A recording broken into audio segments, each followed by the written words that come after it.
वालेकुम, मैं हूं मरियम नवाज और आज के व्लॉग में बात करेंगे आज सुप्रीम कोर्ट में होने वाली अहम समाअत की, जिसके दौरान एक तो तूफान बदतमीजी इतना था कि समझ ही नहीं आ रहा था कि क्या होने जा रहा है, कौन क्या कहने जा रहा है। और दूसरा, आज की समाअत में जो पीटीआई के 9 और 10 मई को इमरान खान की गिरफ्तारी के बाद गिरफ्तार अफराद थे, उनकी जो मिलिट्री कोर्ट्स में ट्रायल चल रहा है, उस पर अदालत ने दोबारा से उस ट्रायल को जारी रखने की इजाज़त दे दी है। और इसके अलावा हुकूमत की जो अपीलें थी उन पर अबूरी रिलीफ दे दिया गया है। यानी जो 23 अक्टूबर 2023 को सुप्रीम कोर्ट ने सिविलियंस का फौजी अदालतों में ट्रायल कलअदम करार दिया था, और इसके अलावा जस्टिस एजाजुल एहसन की सरबराही में 5 रुकनी बेंच में 4-1 की अक्सरियत से आर्मी एक्ट की 2 शिकें भी कलअदम करार दी गई थी, और उन शिकों के तहत ही सिविलियंस को बेसिकली फौजी अदालतों में ट्रायल किया जा सकता है। तो ये मामला इंट्रा कोर्ट अपीलों के जरिए सुप्रीम कोर्ट में दोबारा आया। जस्टिस सरदार तारिक मसूद की सरबराही में 6 रुकनी बेंच बना। उस बेंच के बनने के साथ भी बहुत सारी कंट्रोवर्सीज जुड़ी हैं, जिस पर जस्टिस एजाजुल एहसन का खत जो है उन कंट्रोवर्सीज में से एक है। और जस्टिस एजाजुल एहसन ने परसों खत लिखा और उन्होंने कहा कि सिविलियंस के फौजी अदालतों में ट्रायल से मुतालिक केस का जो बेंच बनाया गया वो उनकी मर्जी से नहीं बनाया गया, उनसे मुशावरत नहीं की गई, कमेटी के एजेंडे पर भी नहीं था। उनके बार बार फ़ोन करने के बावजूद ये जो बेंच है इस पर उनको अपडेट नहीं दी गई। इसके साथ उन्होंने जस्टिस निदार अली अकबर नकवी की दरख्वास्तों पर बेंच वाला मामला भी उठाया। तो ये कंट्रोवर्सी इस बेंच के साथ पहले से ही जुड़ी थी। इसके अलावा केस शुरू होने से पहले जो मरकजी दरख्वास्त गुजार है मरकजी केस के साबिक चीफ जस्टिस सुप्रीम कोर्ट के जवाद ख्वाजा, उन्होंने बेंच के सरबराह जस्टिस सरदार तारिक मसूद के ऊपर भी एतराज़ किया था। और जस्टिस सरदार तारिक मसूद के ऊपर जो एतराज़ किया था उसका थोड़ा सा अगर बैकग्राउंड बताऊं, तो सुप्रीम कोर्ट में जब सिविलियंस के फौजी अदालतों में ट्रायल से मुतालिक दरख्वास्तें आई थी 9 और 10 मई के वाक़यात के बाद, जब अफराद को गिरफ्तार किया गया फौजियों की जानिब से, और फिर उनका आर्मी एक्ट के तहत ट्रायल करने का फैसला किया गया, तो उस ट्रायल के बाद सुप्रीम कोर्ट में मुतअद्दिद दरख्वास्तें दायर की गई। और इन दरख्वास्तों में जवाद ख्वाजा की दरख्वास्त थी, बैरिस्टर एतजाज एहसन की दरख्वास्त थी, पाकिस्तान तहरीक इंसाफ की दरख्वास्त थी, सुप्रीम कोर्ट की जो बार एसोसिएशन है उनकी दरख्वास्त भी इसमें शामिल थी। तो इन तमाम तर दरख्वास्तों के ऊपर चीफ जस्टिस उमर अता बंदयाल ने 9 रुकनी लार्जर बेंच बनाया, और उस 9 रुकनी लार्जर बेंच की सरबराही चीफ जस्टिस उमर अता बंदयाल कर रहे थे। उसमें जस्टिस काजी फैज़ीसा, जस्टिस सरदार तारिक मसूद को पहली बार, यानी चीफ जस्टिस उमर अता बंदयाल के चीफ जस्टिस बनने के बाद पहली बार सीनियर जजेस को किसी बेंच का हिस्सा बनाया गया था। लेकिन फिर उस बेंच के अंदर इन दोनों सीनियर जजेस ने supreme court practice and procedure मुअत्तल होने और उस पर फैसला ना होने की वजह से केस सुनने से माजरत कर ली। अपने अलग अलग नोट्स भी जारी किए, जिसमें जस्टिस सरदार तारिक मसूद ने नोट में ये कहा था कि जो ये फौजी अदालतों से में सिविलियंस के ट्रायल के खिलाफ दरख्वास्तें हैं, ये नाकाबिले समात हैं, और इनको पहले अगर कोई कानून या कोई इस तरह का मामला आना भी है तो उसको हाई कोर्ट में आना चाहिए। तो जवाद ख्वाजा ने परसों ये दरख्वास्त सुप्रीम कोर्ट में दायर की कि जब जस्टिस सरदार तारिक मसूद अपना माइंड पहले ही डिस्क्लोज कर चुके हैं, तो दोबारा उनकी सरबराही में बेंच बनाने से ये केस नहीं चल सकता। और उन्होंने कहा कि ये केस ऑलरेडी एक ऐसे जज के सामने लग रहा है जिसकी राय इस केस के ऊपर सबके सामने है, और वो नोट की सूरत में है जो उन्होंने 26 जून 2023 को लिखा था। इसके बाद आज जब केस की समाअत शुरू हुई, तो जवाद ख्वाजा के जो वकील हैं वो मिस्टीरियसली आज अदालत में मौजूद नहीं थे। यानी कोई रीज़न भी अदालत ने नहीं, आज की समाअत कुछ मतलब जस्ट प्रिसाइजली बताती जो एक अजीब सी तूफान बदतमीजी थी। इधर से वकला बोल रहे हैं, उधर से अटॉर्नी जनरल के जवाब आ रहे हैं, इधर से वकला बात कर रहे हैं, और जजेस की जानिब से जो सवालात किए जाने चाहिए थे, जो कि पहली समाअतों के ऊपर किए जाते हैं, वो तो किए ही नहीं गए। यानी किसी ने नहीं पूछा कि अगर जवाद ख्वाजा के वकील जो अदालत में मौजूद नहीं है तो वो क्यों मौजूद नहीं है। तो हुआ ये कि जब आज केस की समाअत शुरू हुई, तो जो पाकिस्तान तहरीक इंसाफ के बड़े जय्यद वकला हैं, लतीफ़ खोसा हैं जिनमें, उसके अलावा सलमान अकरम राजा हैं, और अब तो एतजाज़ एहसन भी कहीं ना कहीं है, ये तमाम वकला खड़े हो गए अपनी अपनी नशिस्तों पर। उन्होंने ये अदालत से कहना शुरू कर दिया कि अपीलों पर, मेन अपीलों पर समाअत करने से पहले एतराज़ सुन लीजिए जो कि जज जो बेंच की सरबराही कर रहे हैं उन पर हमें है। और जस्टिस सरदार तारिक मसूद ने ये सवाल किया कि ये एतराज़ किसने उठाया है, जिस पर उन्होंने ये कहा कि ये एतराज़ जवाद ख्वाजा की जानिब से उठाया गया है। तो अटॉर्नी जनरल ने एकदम से इंटरवीन किया और उन्होंने कहा कि जवाद ख्वाजा के वकील तो अदालत में मौजूद नहीं है, इसलिए जब मौजूद नहीं है तो पहले केस को सुना जाए, उसके बाद जब फ्रीकैन को नोटिस होंगे, क्योंकि ये तमाम लोग रिस्पोंडेंट्स होंगे अब इस केस में, तो नोटिस के बाद ही ये अपना मौक़िफ़ जो है वो अदालत के सामने रखें, चाहे वो इन्होंने एतराज़ करना है या किसी भी तरह का इनको प्रॉब्लम है। इस बात के ऊपर फिर जस्टिस सरदार तारिक मसूद ने ये कहा कि फौजदारी जो मुकदमात होते हैं उसके साथ ही जो इस तरह के केसेस होते हैं जिनमें कि ऐसा लॉ सस्पेंड हुआ हो जिसके असरात जो है वो काफ़ी बड़े हों और उसके असरात ज़्यादा लोगों पर हों तो वो पहली समाअत के ऊपर मुअत्तल भी हो जाता है, क्योंकि पाकिस्तान तहरीक-ए-इंसाफ समेत जो दीगर वुकला अदालत में मौजूद थे, उन्होंने अदालत से ये कहा कि अगर आज अदालत एतराज़ नहीं सुनती उनका पहले, यानी जो बेंच के सरबराह पर एतराज़ है, और फिर ये एतराज़ है कि बेंच के ना सिर्फ सरबराह तब्दील हों, बल्कि ये मामला वापस जजेस कमेटी को भेजा जाए, और फिर जो 3 रुकनी जजेस कमेटी है, जिसकी ये आपस में बहुत अच्छी बनती है, वो जजेस कमेटी फैसला करे कि कौन सा नया बेंच इस पर तश्कील दिया जाना चाहिए। जबकि जस्टिस एजाजुल एहसन तो अपने खत में ये पहले ही कह चुके हैं कि जजेस कमेटी का तो पहले ये फैसला हुआ था कि 7 सीनियर जजेस पर मुश्तमिल ये बेंच बनेगा। ये भी आगे चल के आपको बताऊंगी कि उन 7 सीनियर जजेस में से 3 शामिल नहीं हैं, और वो शामिल होते तो क्या होता। खैर, तो अब ये मामला जब आज अदालत के सामने आया तो जस्टिस सरदार तारिक मसूद ने ये सवाल किया कि एतराज़ किसने किया है, और उनको बताया गया कि जवादिस ख्वाजा ने एतराज़ किया है आपकी मौजूदगी में बेंच पर, क्योंकि आप पहले ही एक नोट के ज़रिए इस केस के ऊपर अपनी राय दे चुके हैं। तो जस्टिस सरदार तारिक मसूद ने कहा कि जवादिस ख्वाजा का अपना फैसला है कि अगर कोई भी साइल अदालत के जज पर एतराज़ करता है तो ये जज का इख्तियार है कि वो खुद को बेंच से अलग करे या ना करे। और उन्होंने कहा कि मैं नहीं करता रिक्यूज़, क्या कर लेंगे आप। तो ये क्योंकि वो उस टाइम एक इतना हीट ऑफ द मोमेंट था, सारे वकला खड़े हैं, कमरा अदालत भरा हुआ है, और वकला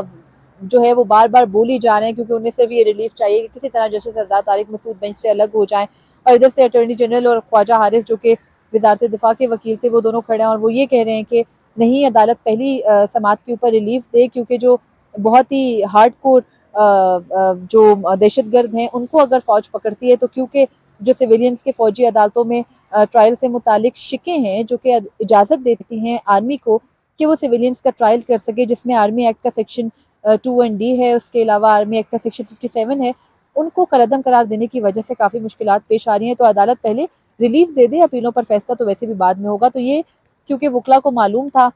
और कहीं न कहीं ये लग रहा था कि ये सारी प्लानिंग वो करके आए थे कि अगर आज इजाज़त हो जाती है तो फिर दोबारा से जो सिविलियंस फ़ौजी कस्टडी में हैं उनका ट्रायल शुरू हो जाएगा, और उनका ट्रायल शुरू होने के बाद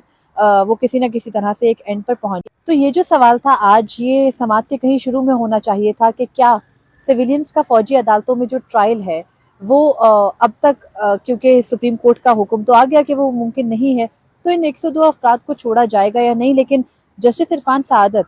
जो कि पूरी समात में बिल्कुल खामोश रहे, उनको ये क्रेडिट जाता है। उनके अलावा जस्टिस हसन नज़र रिजवी ने ये सवाल किया कि अगर ये जो अपीलें, इंट्रा कोर्ट अपीलें दायर की गई हैं, इनको मुस्तरद कर दिया जाता है, इनको नहीं कबूल किया जाता, खारिज हो जाती हैं, तो क्या ये 102 अफराद जो कि गिरफ्तार हैं, इनको छोड़ दिया जाएगा? अब असूलन जज साहब को ये सवाल करना चाहिए था कि क्या सुप्रीम कोर्ट के फैसले को आए इतने दिन गुजर चुके, 23 अक्टूबर के बाद अब 23 दिसंबर आने वाली है, तो उन अफराद को छोड़ा गया, क्या उनको छोड़ने से मुतालिक कोई पेशरफ्त हुई? उल्टा जज साहब ये सवाल कर रहे हैं कि अगर ये वाली अपीलें भी चल के हम खारिज कर देते हैं, फिर आप उनको छोड़ देंगे या नहीं? मतलब ये क्वेश्चन नहीं है, आप सुप्रीम कोर्ट के जज हैं, आपका ऑर्डर इम्प्लीमेंट होना है। ये किस किस्म का सवाल था? उस पर अटॉर्नी जनरल ने कहा एब्सोल्युटली छोड़ देंगे। ऑब्वियसली आप छोड़ देंगे, सुप्रीम कोर्ट का हुक्म आप कैसे डिनाई कर सकते हैं? ऑल्दो अब सुप्रीम कोर्ट के हुक्म को नज़रअंदाज करने की एक रिवायत कायम हो चुकी है, तो ज़ाहिर है जजेस समेत हम सब का ये ग्रीवेंस और ये सवाल तो बनता है कि सुप्रीम कोर्ट ने फ़लाँ हुक्म दे दिया है, उस पे अमल करेंगे? नहीं करेंगे, हुकूमत से पूछना चाहिए। तो बिल्कुल ये सवाल फिर उनका इस एंगल में पर्टिनेंट था। उसके अलावा समात के आखिर तक बार-बार वकला अदालत से ये इस्तदा करते रहे कि ना दें हुक्म इम्तना, मुअत्तल ना करें ट्रायल को। लेकिन जस्टिस सरदार तारिक मसूद ने एकदम से कल जो DI खान में वाक़या हुआ, फ़ौजी जवानों के ऊपर हमला हुआ, उस हमले का ज़िक्र किया और उन्होंने कहा कि जो हमारे बच्चे शहीद किए जा रहे हैं और जो दहशतगर्द उनको शहीद कर रहे हैं, उन दहशतगर्दों की को अगर पकड़ा जाता है तो फिर उनको मिलिट्री कैसे ट्राई करेगी, क्योंकि आपने तो पूरे का पूरा कानून जो है वो कलअदम करार दे दिया था। और अब इसमें यह है कि जस्टिस सरदार तारिक मसूद सुप्रीम कोर्ट के फैसले जो कि 23 अक्टूबर को फैसला आया, पहले से ही उसके नाक़िद दिखाई देते हैं। वो अपनी राय का इजहार कर चुके हैं कि नहीं, सेक्शन 2(1)D और सेक्शन 57 को किसी भी सूरत मुअत्तल नहीं होना चाहिए था, और उसके कलअदम नहीं होना चाहिए था। और उसके अलावा वो ये भी कह रहे हैं कि ठीक है, ये क्वेश्चन किसी हद तक ठीक है कि आर्मी एक्ट के अंदर इन शिकों को किसी वजह से शामिल किया गया था। वो जो वजह थी उस वजह को तो आप कहीं डिफाइन कर दें। अटॉर्नी जनरल अदालत को कह रहे हैं कि क्योंकि ये हमारे अपने शहरी हैं जो 9 और 10 मई के वाक़यात में गिरफ्तार हुए हैं, तो हम इन अपने शहरियों के ऊपर इतनी सख्त सज़ाएँ उनको वैसे भी नहीं होनी, मुमकिन है उनका ट्रायल हो जाए और वो ट्रायल ख़त्म हो जाए तो उनमें से कई लोग छूट जाएँ, और ये बात वो पहले भी कहते रहे हैं। यानी 9 और 10 मई के वाक़यात के बाद अगर ये लोग जाके मई के बाद जून में भी गिरफ्तार हुए हैं या जुलाई में भी गिरफ्तार हुए हैं, तो अब उनको 6-7 माह हो गए हैं उस गिरफ्तारी में। उनके ट्रायल्स कहीं न कहीं मुकम्मल होने चाहिए ताकि सुप्रीम कोर्ट समेत जो दीगर अदालतें हैं उनमें उनके ज़रिए उनको रिलीफ मिल सके, चाहे वो आर या पार उनका ट्रायल होना है जिस भी तरह। तो अगर किसी बंदे को सज़ा 3 माह की होनी है या 6 माह की होनी है, तो वो अपनी सज़ा ऑलरेडी पूरी कर चुका है, उसकी भी जान छूटे। लेकिन अब सुप्रीम कोर्ट ने इस केस को जनवरी के तीसरे हफ्ते तक मुलतवी कर दिया है। जनवरी के तीसरे हफ्ते में नोटिस पर हैं। ये जो इतने सारे वकला की आज फौज थी अदालत में, ये सारी की सारी फौज जो है वो सुप्रीम कोर्ट के सामने तब भी दलाइल देगी, और फिर वो जो 102 अफराद जो कि बेचारे पाकिस्तान के शहरी हैं, तो उन पर हुकूमत की बड़ी मेहरबानी है कि उनको कम सज़ाएँ दी जाएँगी और उनको सज़ाएँ फ़ौजी अदालतों से ही होंगी लेकिन कम होंगी, ये बड़ी मेहरबानी है उन पर। तो वो जो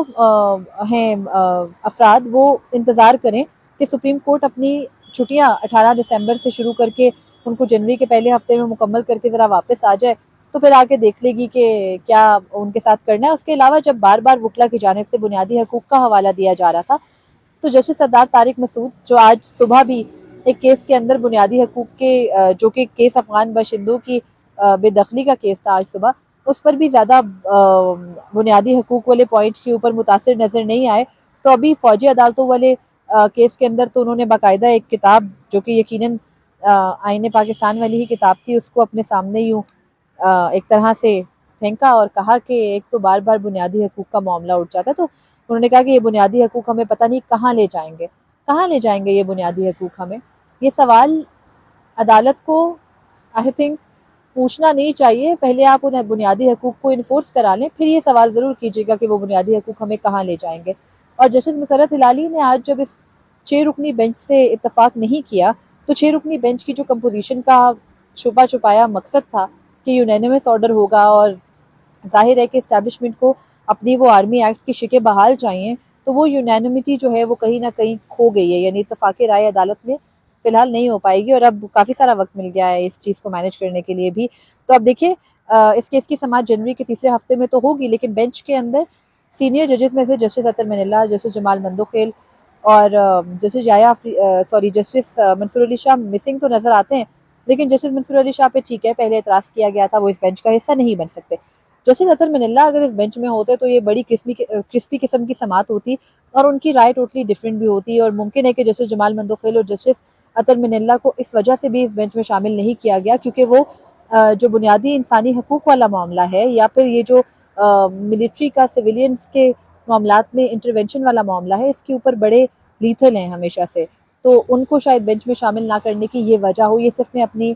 समझ की बुनियाद पे कह रही हूँ, ये किसी खबर या किसी कन्फर्मेशन की बुनियाद पर नहीं कह रही हूँ। तो अब सुप्रीम कोर्ट का यही 6 रुकनी बेंच इन सिविलियंस के फ़ौजी अदालतों से मुतालिक इंट्रा कोर्ट अपीलों पर समाअत करेगा जनवरी के तीसरे हफ्ते में, और नोटिस भी जारी कर दिए गए हैं। तब तक जो 102 अफराद हैं वो बिल्कुल आराम से इंतज़ार करें सुप्रीम कोर्ट का, और जो दहशतगर्दों की हद तक मामला है उस पर मेरा ख्याल ये है कि पार्लियामेंट जब आ जाए, एक नई असेंबली आ जाए, तो ये जो आर्मी एक्ट का सेक्शन है इसको वाज़े कर देना चाहिए। इसको सिविलियंस के बजाय एक तरफ हार्डकोर क्रिमिनल्स, हार्डकोर टेररिस्ट, और अगर कोई सिविलियन करता है तो उसके लिए थोड़ा-सा फ़र्क ले आना चाहिए ताकि फ्यूचर में ये वाला जो प्रॉब्लम है इसको कहीं न कहीं मिनिमाइज़ किया जा सके। आज की वीडियो के लिए इतना ही था। मुझे इजाज़त दीजिए। अल्लाह हाफ़िज़।